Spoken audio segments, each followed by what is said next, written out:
आज मैं आप लोगों के सामने छोटा दूधी का पौधा लेकर आया हूं। तो देखिए, यह है छोटा दूधी दोस्तों। इस छोटे दूधी को तोड़ने के बाद इसके पत्तों से, इसके तनों से दूध निकलता है, इसीलिए इसे दूधी कहा जाता है। इसमें दो प्रजाति होती हैं, एक छोटा दूधी, एक बड़ा दूधी। ये जो मैं आपको दिखा रहा हूं, ये छोटा दूधी है। मैं आपको बड़ा दूधी भी दिखा रहा हूं। ये देखिए, ये बड़ा दूधी है। दोस्तों, छोटा दूधी और बड़ा दूधी दोनों के गुण एक समान ही होते हैं। अगर मान लो बड़ा दूधी नहीं मिलता है तो हम छोटा दूधी इस्तेमाल कर सकते हैं अपनी बीमारी को दूर करने के लिए। तो मैं आपको एक बात आपकी जानकारी के लिए बता दूं, एक तरह से यह घास फूस है, खरपतवार है। इसे लोग नोच नाच कर फेंक देते हैं क्योंकि इसके बारे में वह नहीं जानते हैं। तो दोस्तों, दूसरा बात और मैं आपको बता दूं कि आयुर्वेद में बहुत सारे पेड़ पौधे, वृक्ष, घास फूस, खरपतवार, सोना, चांदी, हीरा, मोती, अभ्रक, मूंगा, तो दुनिया में जितनी भी चीज जमीन से निकलने वाली है वो सभी आयुर्वेद में ही आता है। दोस्तों, आयुर्वेद में साक्षात भगवान का वास होता है, शिव का वास होता है, विष्णु का वास होता है। आयुर्वेद और डॉक्टरी इलाज में जमीन आसमान का फर्क है। डॉक्टरी इलाज जो होता है वह तुरंत असर दिखाता है, लेकिन जड़ी बूटियां अपना असर जड़ पर काम करती हैं और डॉक्टरी इलाज दोबारा से भयंकर रोग लेकर आते हैं। लेकिन जड़ी बूटी खाने के बाद वह रोग जड़ से ही नष्ट हो जाते हैं और कभी दोबारा भयंकर रोग नहीं आते। इसीलिए भारत भूमि को देव भूमि कहा जाता है, जड़ी बूटियों की भूमि कहा जाता है, सोने की चिड़िया कहा जाता है। इसीलिए हम सबसे कहते हैं कि जड़ी बूटियों में अमृत है और विदेशी दवाओं में जहर है। लेकिन किसी वेद की निगरानी में ही जड़ी बूटियों का सेवन करना चाहिए। अमृत से बढ़कर होती हैं जड़ी बूटियां। दोस्तों, यह जड़ी बूटी जमीन में फैलकर होती है, जमीन में बिछकर होती है, चारों तरफ फैलती है। इस तरह से देख लीजिए दोस्तों, ये जड़ी बूटी जमीन से 1 इंच भी ऊपर नहीं जाती है, बल्कि जमीन में ही बिछी हुई होती है। तो आओ दोस्तों, अब इसके फायदे के बारे में जाना जाए कि यह किन किन बीमारियों में काफी फायदेमंद है। सबसे पहले वीडियो को लाइक कर दें और स्माइल फैमिलीज चैनल को जरूर सब्सक्राइब करें। दोस्तों, छोटा दूधी की जो जड़ी बूटी है, पौधा है, यह कफ और पित्त को हरता है, वाद को बढ़ाने का काम करता है, इसलिए इसे वाद कारक भी कहा जाता है। लेकिन दोस्तों, फायदे में या मुतरल है। पेट के तमाम रोगों में फायदेमंद है। हार्ट, किडनी, लिवर को मजबूत करने वाली यह जड़ी बूटी है। किसी भी तरीके का विषैला फोड़ा फूंसी भी हो, चेहरे पे पिंपल्स हो, सबको है ठीक करने वाली यह एक आयुर्वेदिक चमत्कारिक जड़ी बूटी है। दोस्तों, यह इतनी दुधाई पौधा है कि कड़ी धूप में भी यह खिला रहता है, सूखता नहीं है। तो चलो दोस्तों, इसके और भी फायदे को हम जाने कि यह हमारे लिए और कितनी फायदेमंद है। तो दोस्तों, अगर किसी को अतिसार की बीमारी है, जैसे कुछ भी खाता है और तुरंत टॉयलेट जाने का मन करता है, पेट में दर्द होने लगता है, बार बार पैखाना भागता है, कुछ भी खाता है पेट में दर्द होने लगता है, मरोड़ मारने लगता है, आव गिरने लगता है, दस्त होने लगता है, तो दोस्तों, उन भाइयों के लिए यह बहुत ही रामबाण औषधि है। अगर इसके ताजे ताजे पत्तों को पीसकर 20 ml रस निकालकर छाछ के साथ पिया जाए तो उसका अतिसार बीमारी यानी पेट के समस्त बीमारी जो है नष्ट हो जाएगी, दूर हो जाएगी, ठीक हो जाएगी। दोस्तों, कमजोरी की वजह से शरीर में ताकत नहीं है तो यह ताकत का खजाना है। यह जड़ी बूटी, इसे सुखाकर पीसकर पाउडर बनाकर मिश्री मिलाकर रख लीजिए।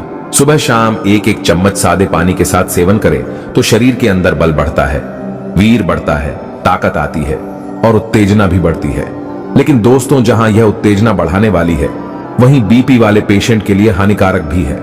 अगर किसी को ब्लड प्रेशर हाई रहता है तो वह इसका ज्यादा मात्रा में सेवन ना करे।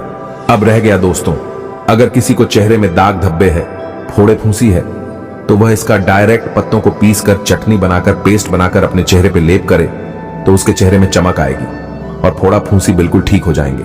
दोस्तों, ये जड़ी बूटी कफ को भी साफ करती है। अगर कोई कफ का रोगी है तो इसे सुखाकर पाउडर बनाकर रख लीजिए और उस पाउडर में आप इस जड़ी बूटी के पाउडर के बराबर मिश्री मिला लीजिए।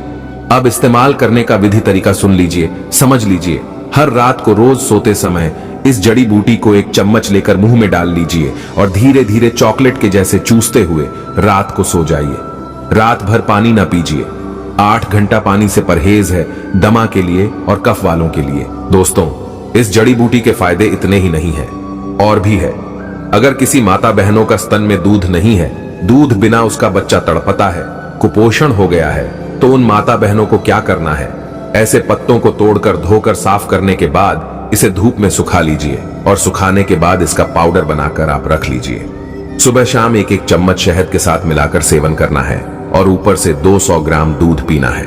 दोस्तों, रतौंधी के लिए भी यह काफी फायदेमंद जड़ी बूटी मानी जाती है। रतौंधी रोग उसे कहते हैं जैसे कि मान लीजिए शाम को सूरज ढलने के बाद किसी किसी की आंखों से दिखाई देना कम हो जाता है या तो बिल्कुल बंद हो जाता है, वह रात को नहीं देख पाता है, तो ऐसे रोगियों के लिए भी ये काफी फायदेमंद है। दोस्तों, तरीका विधि वही सेम टू सेम है। इसे पीस कर पाउडर बनाकर मिश्री मिलाकर रख लीजिए और सुबह शाम एक एक चम्मच शहद के साथ और 200 ग्राम दूध के साथ सेवन करना है और ऊपर से कच्चा अंडा पीना है। सुबह सुबह खाली पेट तो रतौंधी का रोग दोस्तों 15-20 दिन के अंदर बिल्कुल ठीक हो जाएगा। दोस्तों, यह जड़ी बूटी पेट को ठंडा करती है, पेट को आराम देती है, लिवर को मजबूत करती है।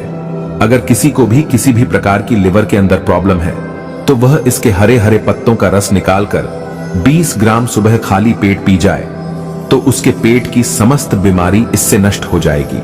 दोस्तों, अगर बताया जाए तो यह एक दवा नहीं अमृत है। बहुत सारी बीमारियों का अकेली इलाज करने वाली यह एक जड़ी बूटी है जिसे हम दूधी के नाम से जानते हैं और बहुत से लोग इसे नागार्जुन भी कहते हैं। दोस्तों, इसके फल और फूल बहुत बारीक बारीक होते हैं। पत्ते दोनों तरफ एक एक पत्ते होते हैं। उन पत्तों के बीच में फल फूल लगता है। ये बहुत छोटा पौधा है, इसलिए इसका पूरा सीन मैं आपको दिखा नहीं पा रहा हूँ। फिर भी आप ध्यान से देख लीजिए, पहचान लीजिए, ताकि आपको कहीं अगर दिखाई दे तो आप इसका इस्तेमाल करें, इसका फायदा उठाएं। दोस्तों, ये काफी नमी भूमि में पैदा होने वाली जड़ी बूटी है।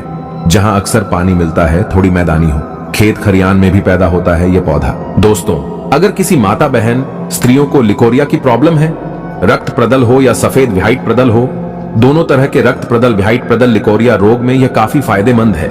दोस्तों, सुबह सुबह खाली पेट इसके रस को निकालकर करीबन 10 से 15 ml तक सहीजन के पत्तों के रस में मिलाकर पिलाने से लिकोरिया प्रदल रोग बिल्कुल ठीक हो जाता है 3-4 दिन के अंदर। दोस्तों, सहीजन उसे कहते हैं सिंह फली। और दोस्तों, यह धातु रोग के लिए भी काफी फायदेमंद है। अगर किसी पुरुष को किसी इंसान को धातु का शिकायत है, पेशाब संडास करते समय धांत गिरता है, तो इसके पत्तों को पीसकर ताजे ताजे पत्तों से 10 ml रस निकालकर सुबह खाली पेट गन्ने के जूस के साथ पीने से धातु रोग 1 महीने के अंदर बिल्कुल ठीक हो जाएगा। तो दोस्तों, देख लीजिए, जान लीजिए, पहचान लीजिए, कफ पित्त का नाश करने वाली और वात को बढ़ाने वाली यह जड़ी बूटी है, वातकारक है, लेकिन यह फिर भी बहुत ही फायदेमंद है। यह उन पुरुषों के लिए बहुत ही फायदेमंद है जिन पुरुषों में उत्तेजना नहीं होती है, बीवी के पास जाते ही उन्हें टीवी हो जाती है, या मैदान में जंग करते समय बिस्तर पर हर जाना, या फिर उनका बीच में दम तोड़ देता है, जाते ही केला सुखड़ जाता है, अंदर डालते ही दम तोड़ जाना या मर जाना, केला अचानक से पतला हो जाना, बच्चों जैसा हो जाना, शारीरिक कमजोरी है, शीघ्र पतन की शिकायत है। दोस्तों, दर्द के लिए भी ये काफी फायदेमंद जड़ी बूटी मानी जाती है। अगर किसी को जोड़ जोड़ में दर्द है, हाथ पैर में दर्द है, घुटनों में दर्द है, तो इस तरह से इस जड़ी बूटी को उखाड़कर ताजा ताजा ले लीजिए और करीबन 200 ग्राम जड़ी बूटी तोलकर और 500 ग्राम जैतून के तेल में खूब पकाइए और पकाते समय 50 ग्राम उसमें लहसुन डाल दीजिए। और जब पकते पकते ये बिल्कुल जलकर काला हो जाए और लहसुन भी जलकर काला हो जाए तो उतार कर इसे निकालकर बाहर कर दीजिए और जैतून को तेल को छान कर किसी बॉटल में भर लीजिए। और फिर जहां जहां आपको दर्द होता है उस जगह पे उस तेल से मालिश करनी है और अपने सूखते किले पर भी आप मालिश कर सकते हैं। अगर ऐसा आप करते हैं तो आपके हर प्रकार के दर्द में राहत मिलेगी, आराम मिलेगा और हो सकता है काफी दिनों तक इस्तेमाल करने से दर्द जड़ से ठीक भी हो जाएगा। दोस्तों, इसके फायदे और भी है। अगर किसी को घाव है, फोड़ा फूंसी है और उस फोड़ा फूंसी घाव में मलहम बनाना चाहता है, ठीक करने के लिए घाव को तो दोस्तों इस तरह से हरे हरे ताजे ताजे जड़ी बूटी दूधी का तोड़कर लाकर साफ सुथरा कर लीजिए और फिर 100 ग्राम नीम की पत्ती ले लीजिए और 100 ग्राम नीम का तेल नीम के तेल में नीम की पत्ती में इसे मिलाकर आग में पकाना है। पकाने के बाद जब तेल खदकने लगे तो उस तेल में मोम मिला दीजिए। मोम मिलाने के बाद में उसे घोटिए घोटते घोटते 10 मिनट तक पकाना है। 10 मिनट के बाद उतार कर बाहर रख दीजिए। जब बाहर रख देंगे तो वह मोम जमकर ठंडा हो जाएगा और जब वो मोम ठंडा हो जाए तो उसमें 50 ग्राम हल्दी मिला दीजिए और फिर से घोटिए घोटने के बाद उस मोम से बने हुए मलहम को आप किसी डब्बे में रख लीजिए।